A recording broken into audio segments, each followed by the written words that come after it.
Hi, and welcome to a new video of The Catalyst with the title The Paradox of the Divine Father. Let's begin. The divine feminine will heal humanity. A lot of people in the spiritual world think this is the solution for humanity, healing the wounded feminine, and when the divine feminine rises like a phoenix from the flames, humanity will benefit tremendously from this healing. I have thought this for a while as well, but I came to another conclusion. I think now most people miss the point entirely when they talk about this path. In a previous videos, I spoke about the inversion paradigm, and I explained how the wounded feminine is actually the divine father in disguise, and how the wounded masculine is actually the divine mother in disguise. So what looks like a wounded feminine clinging, self-sacrificing, people-pleasing is actually the divine father and his energy blocked and distorted. And what looks like a wounded masculine dominating, avoiding, or proving is actually the divine mother energy suppressed and in exile. A little side note, feminine and masculine energy are not gender-based. They live in all of us, but often one of these energies is dominant in our vibrations. So, what is the old paradigm mishap on this topic? Again, most teachings say heal the wounded feminine into the divine feminine. But if the wounded feminine is really the divine father in shadow, then healing into the divine feminine is trying to become something she never was in the first place, which keeps the inversion alive, which keeps the pain alive, which keeps the wound alive. The real path, according to double parentification logic, in earlier videos I spoke about the double parentification trap. If you like to know more about this topic, I elaborately explain this, and you will find the videos of the Catalyst in the Catalyst playlist as well. The double parentification trap. Look it up. The wounded feminine, who is really divine father inverted, must reclaim the divine father first by becoming the energetic protector, the boundary setter, the structure giver. Only then can the wounded masculine, which is actually the divine mother inverted, feel safe enough to soften into the divine mother by setting the nurturing, emotional, connective energy. And when enough divine fathers hold properly safety fields, the divine mothers can finally emerge without fear of being crushed, abandoned, or ridiculed. The divine feminine or divine mother needs the divine masculine and subsequently the divine father to step up first to provide the feminine or mother with the emotional and spiritual safety she needs to show up as well.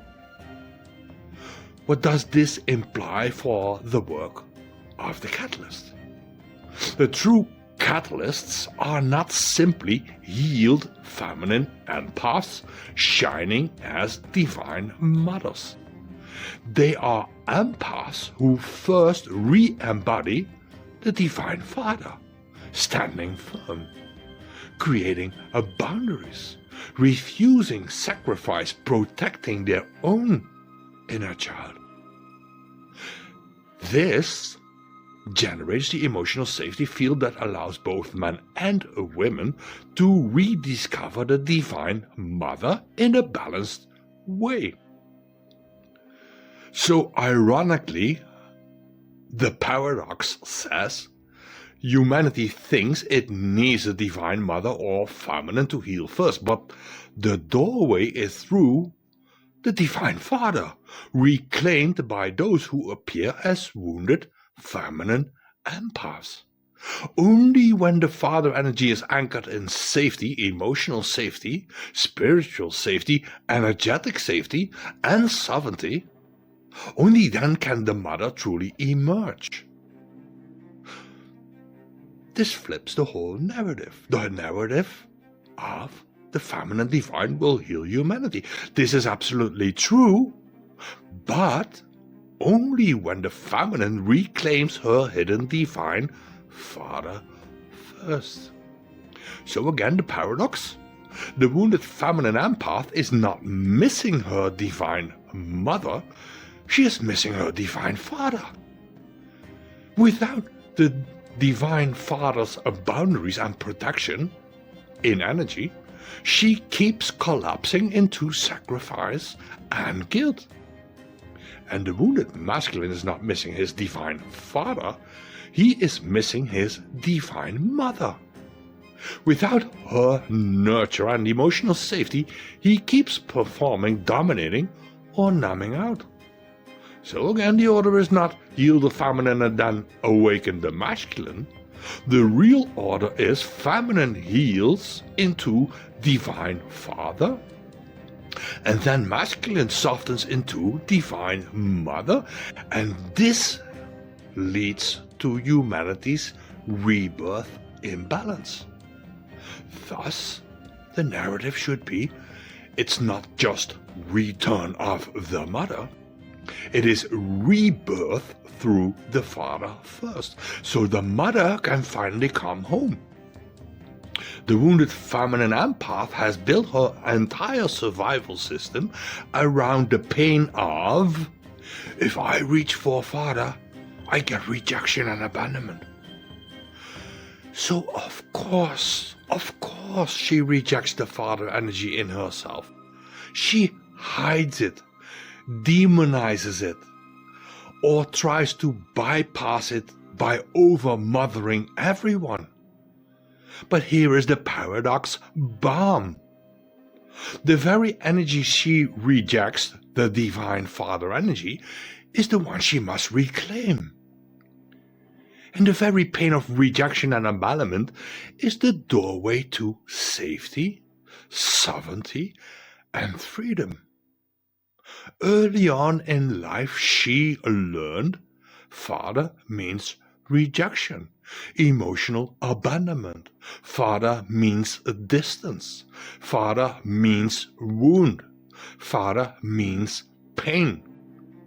So of course she buried her own father energy deep inside, and she became the overgiver, the pleaser, the sacrificer, the wounded feminine. And she told herself, this is love. But this is not love, this is exile. Because the father she rejects is the father she needs. The father who sets boundaries. The father who protects in energy. The father who says, no more, not on my watch. Until the wounded feminine reclaims her divine father, the divine mother will remain locked in exile. So the order again is not what you have been told. It is not heal the feminine first. It is this. The feminine reclaims the divine father. Subsequently, the divine father creates the emotional, spiritual, and energetic safety, and subsequently the masculine softens into the divine mother.